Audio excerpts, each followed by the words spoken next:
নমস্কার বন্ধুরা, বন্দনা রান্নাঘরে আপনাদেরকে স্বাগত জানাই। আজ আমি আপনাদের সাথে একটা স্ন্যাক্স রেসিপি শেয়ার করছি। এটা সম্পূর্ণ নতুন ধরনের ইউনিক একটা রেসিপি। খুবই কম সময়ের মধ্যে ঝটপট এটা আপনারা বানিয়ে ফেলতে পারবেন ঘরে থাকা মাত্র কয়েকটা উপকরণ দিয়ে। তৈরি করা খুবই সহজ আর খেতে হয় খুবই টেস্টি। একবার বানিয়ে খেলে এর স্বাদ মুখে লেগে থাকবে। বিকেলবেলা চা বা কফির সাথে এটা পরিবেশন করতে পারেন। এছাড়াও টমেটো সসের সাথে এটা খেতে দারুণ লাগে। আর বাচ্চাদের স্কুল টিফিনেও এটা তৈরি করে আপনারা দিতে পারবেন। তাহলে বন্ধুরা, আর দেরি না করে আজকে রেসিপিটা শুরু করা যাক। আর আপনারা যদি আমার চ্যানেলে নতুন এসে থাকেন তাহলে আমার চ্যানেলটা সাবস্ক্রাইব করার জন্য অনুরোধ রইল। এই রেসিপিটা তৈরি করার জন্য আমি এইখানে নিয়েছি 4 পিস পাউরুটি। এবার একটা পাত্রের মধ্যে আমি নিয়ে নিয়েছি জল। এবার এই জলের মধ্যে পাউরুটিগুলোকে ভিজিয়ে নেব। আমি কিভাবে করছি দেখুন। পাউরুটিটাকে কিন্তু জলে ভিজিয়ে একদম নরম করে ফেললে হবে না। অল্প একটু ভিজিয়ে এইভাবে হাত দিয়ে চেপে জলটাকে ঝরিয়ে নিতে হবে। খুব বেশি নরম হয়ে গেলে এই রেসিপিটা তৈরি করতে কিন্তু অসুবিধা হবে। অল্প করে জলে ভেজাবেন, তারপর হাত দিয়ে চেপে জলটাকে ঝরিয়ে নেবেন। তাহলেই দেখবেন পাউরুটিটা ভালো মতো নরম হয়ে যাবে। আমি 4টে পাউরুটিকেই জলে ভিজিয়ে নিয়েছি আর একটা পাত্রের মধ্যে নিয়ে নিয়েছি। এটাকে এখন সরিয়ে আমি রেখে দিচ্ছি। এরপর আমি এইখানে নিয়েছি 2টো ছোট সাইজের আলু সেদ্ধ। আলু সেদ্ধর খোসাটা আমি ছাড়িয়ে নিলাম। এবার আলু সেদ্ধটাকে আমি মেখে নিচ্ছি। আলু সেদ্ধটা আমার মাখা হয়ে গেছে, এটাও এখন আমার তৈরি। এরপর দেখুন বন্ধুরা, পাউরুটিগুলো আমি এখানে নিয়ে নিয়েছি। এবার পাউরুটির মধ্যে আমি দিয়ে দিচ্ছি একটা ছোট সাইজের পেঁয়াজ কুচি। পেঁয়াজটাকে এইরকম ছোট ছোট টুকরো করে কেটেই এখানে দিতে হবে। এরপর দিয়ে দিচ্ছি 1 চামচ ভাজা জিরে গুঁড়ো আর 1 চামচ ভাজা ধনে গুঁড়ো। ভাজা জিরে আর ভাজা ধনে দিলে এর টেস্ট খুবই ভালো হয়। এরপর দিয়ে দিচ্ছি চিলি ফ্লেক্স। আপনারা যতটা ঝাল খেতে পছন্দ করবেন সেই অনুযায়ী চিলি ফ্লেক্সটা এখানে দিয়ে দেবেন। আর চিলি ফ্লেক্স না থাকলে এর পরিবর্তে লঙ্কার গুঁড়ো এখানে ব্যবহার করবেন। এরপর দিয়ে দিলাম 1 চামচের মতো চাট মশলা। চাট মশলা দিলে এটা খুবই মুখরোচক খেতে হয়। এরপর দিয়ে দিচ্ছি লবণ স্বাদ অনুযায়ী। আর এরপর দিলাম সামান্য পরিমাণ হলুদের গুঁড়ো। হলুদটা খুব বেশি দেবেন না, অল্প করেই দিতে হবে। এরপর আমি এখানে নিয়েছি বেসন। বড় চামচের 2 চামচ বেসন আমি এখানে দিয়ে দিয়েছি।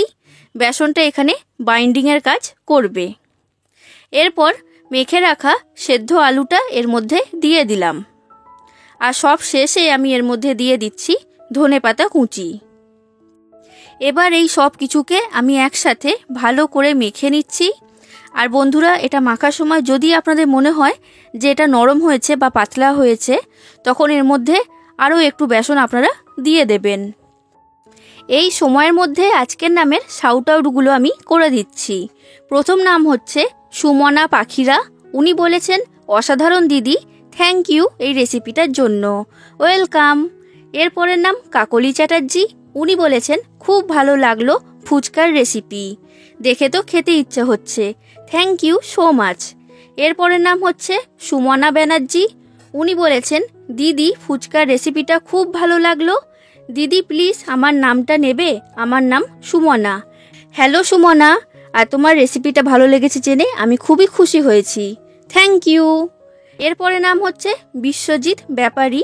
উনি বলেছেন, যেমনভাবে আমি চেয়েছিলাম তুমি তেমন করে বানিয়েছো বোন, খুব ভালো লাগলো, thank you so much comment করার জন্য। আশা করি আমার পরের রেসিপিগুলো আপনার ভালো লাগবে। দেখুন বন্ধুরা, আমি এই সব কিছুকে ভালো করে মেখে নিয়েছি। এই রকম একটা মিশ্রণ তৈরি হয়েছে। খুব বেশি নরম হলে কিন্তু হবে না, এই রকম শক্ত করেই মিশ্রণটা তৈরি করতে হবে। দেখুন বন্ধুরা, হাতটা আমি পরিষ্কার করে ধুয়ে নিয়েছি। এবার হাতের মধ্যে আমি লাগিয়ে নিলাম তেল। তেল লাগিয়ে নিলে এটার হাতের মধ্যে আটকিয়ে যাবে না। এবার কিছুটা পরিমাণ মিশ্রণ হাতের মধ্যে নিয়ে নিচ্ছি আর এটাকে এই রকম লম্বা আকারে তৈরি করে নিচ্ছি। আপনারা আপনাদের পছন্দ মতো যে কোনো শেপে এটা তৈরি করতে পারবেন। আর তেল লাগালে এটা খুব সুন্দরভাবে তৈরি করা যাবে, হাতের মধ্যে আটকিয়ে যাবে না। দেখুন বন্ধুরা, এটা আমার তৈরি করা হয়ে গেছে।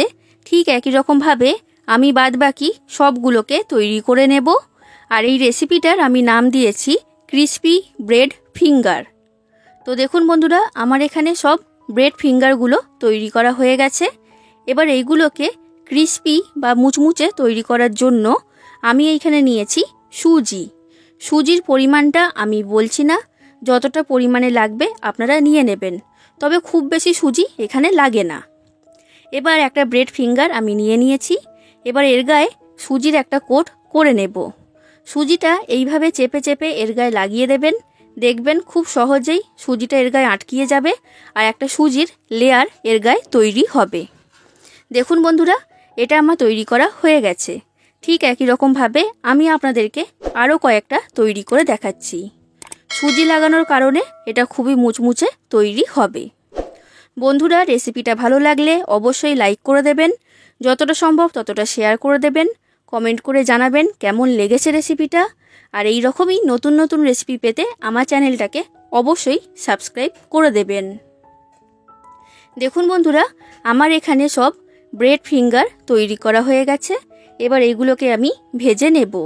গ্যাসের মধ্যে কড়াইতে সাদা তেল গরম হতে বসিয়ে দিয়েছিলাম। তেলটা গরম হয়ে গেছে। এবার এই গরম তেলের মধ্যে আমি ব্রেড ফিঙ্গারগুলো একটা একটা করে দিয়ে দিচ্ছি। এবার গ্যাসের ফ্লেমটা লো ফ্লেমে রেখে এইগুলোকে আমি ভেজে নেব, তবেই কিন্তু এগুলো মুচমুচে তৈরি হবে। হাই ফ্লেমে বা মিডিয়াম ফ্লেমে রাখলে বাইরে থেকে রং চলে আসবে, কিন্তু এগুলো মুচমুচে তৈরি হবে না। এইভাবে হালকা হাতে নাড়াচাড়া করে এগুলোকে আমি ভেজে নিচ্ছি। এটা বাইরে থেকে মুচমুচে তৈরি হয় আর ভেতরে হয় নরম, খেতে খুবই ভালো লাগে। আপনারা বাড়িতে অবশ্যই একবার তৈরি করবেন। দেখুন বন্ধুরা, এগুলো আমার ভাজা হয়ে গেছে। তেলের মধ্যে থেকে এগুলোকে আমি তুলে নিলাম। আর ঠিক একই রকমভাবে ক্রিসপি ব্রেড ফিঙ্গারগুলোকে আমি ভেজে নেব। তাহলে বন্ধুরা, আপনারা বাড়িতে অবশ্যই একবার এই স্ন্যাক্সটা তৈরি করবেন আর কেমন লেগেছে সেটা কমেন্ট করে জানাবেন। রেসিপিটা ভালো লাগলে চ্যানেলটাকে অবশ্যই সাবস্ক্রাইব করে দেবেন।